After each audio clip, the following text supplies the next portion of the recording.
Hi, folks. Uh, I'm having to come back and reiterate the COVID-19 coronavirus message that I gave to you guys because I felt that nobody seemed to be discussing anything to do with animals. And I knew that there would be a lot of confusion. But since we posted, well over a week ago, if not 2 weeks ago, the first message, I've been inundated with calls from people who really are confused about the whole situation. So, once again, let me reiterate the story about coronavirus, which we've known for a long time that cats and dogs can get and can be treated. And it is absolutely, positively not transferable to human beings. Absolutely not transferable. Coronavirus that cats and dogs get. It's been around for a long time. It is treatable and it is not transferable to human beings. COVID-19 is a form of coronavirus which has mutated. And that is why they have still not got a vaccine. It is a mutation of the coronavirus. And that you cannot get from animals. Absolutely and positively not. Unless, of course, they've maybe walked somewhere where there's been somebody with coronavirus or something. I mean, I don't know. But they themselves are not going around producing COVID-19. Cannot get COVID-19 from your cat or dog. So that's number one.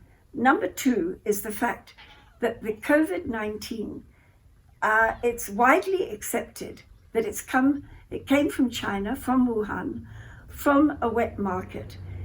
If you are not aware of what a wet market is, it's a rather unlovely place where they slaughter animals for consumption. It is also accepted that this COVID-19 came from they say from bats or pangolins.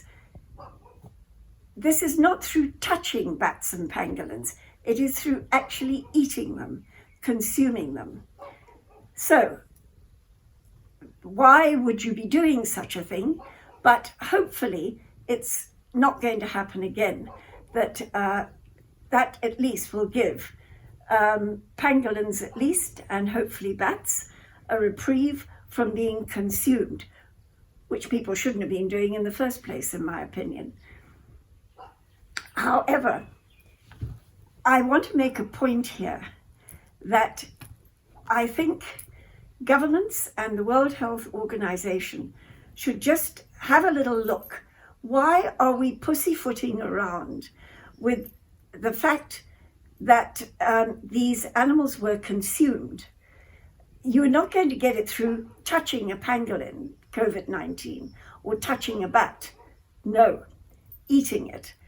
And if we start looking into things like, what about bird flu? Came from the same area with domestic poultry in China, and that's where bird flu came from. It's affected wild birds, tragically. Same sort of story, man interfering. I call this nature's revenge. COVID-19, the consumption of pangolins, bats, whatever, the bird flu, swine flu, same sort of story. I'm quite sure somewhere there, a mutation, we get swine flu. Then, of course, we've got, what about mad cow disease?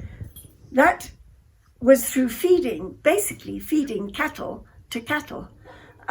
In cattle food,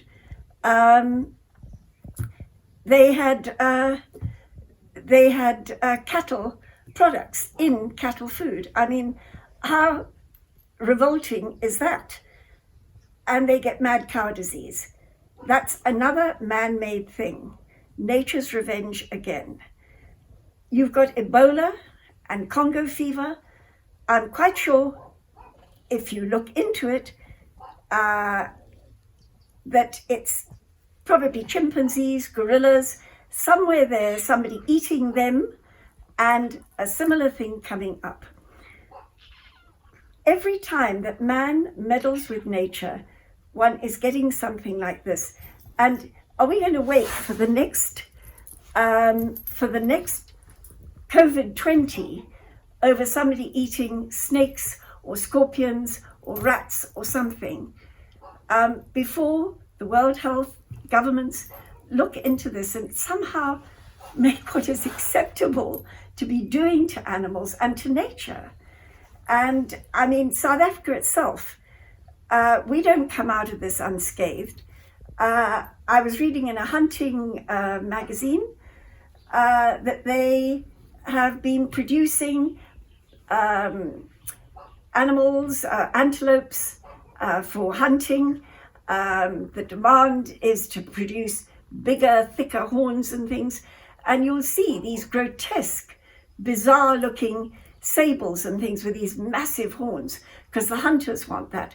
They're pumping them full of forms of hormones. What happens to that meat if it's sold and it's full of these hormones and things to make all these horns grow bigger, etc.? White wildebeest and black impala. Why are we producing these weird and wonderful things just to satisfy man? And nothing to do with consumption, but the Aussies don't come out unscathed. Also to do with abusing nature. Look at them with their rabbits and myxomatosis, and with the famous, more recent cane toads that they now can't get rid of. So we just keep interfering with nature, and it comes back and it bites us in the butt. So I think that, as I say, the government and the World Health people should just look at this and take note before we end up with COVID-20. So, saying that, I'm even concerned with eating genetically modified vegetables at this stage in the game. But here we are in stage 4 of our lockdown, and hopefully we'll all get out of this unscathed. And for all of you, be well, be safe, and God bless.